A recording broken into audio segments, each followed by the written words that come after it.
ఈరోజు దీర్ఘ సుమంగళి భవ అప్కమింగ్ ఎపిసోడ్లో అహల్య ఇంకా గౌతమ్ ఇద్దరు రెడీ అయ్యి మెట్లు దిగుతూ కిందికి వస్తూ ఉంటారు.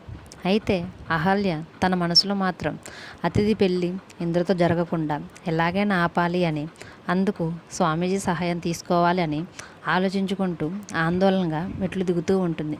గౌతమ్ అహల్యని జాగ్రత్తగా పట్టుకొని మెట్ల మీద నుంచి తీసుకొని వస్తూ ఉంటాడు.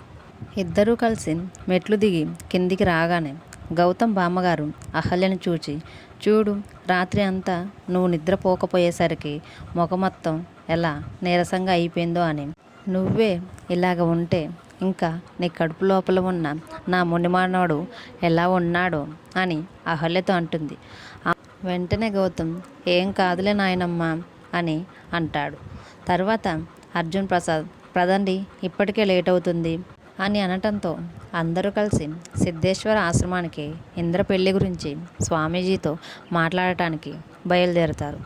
ఇంతలో అర్జున్ ప్రసాద్ గారి అల్లుడు ఒక్కసారిగా తుమ్మడంతో అహల్య కింద పడబోతున్నట్టుగా మనకి ప్రోమోలో చూపిస్తారు.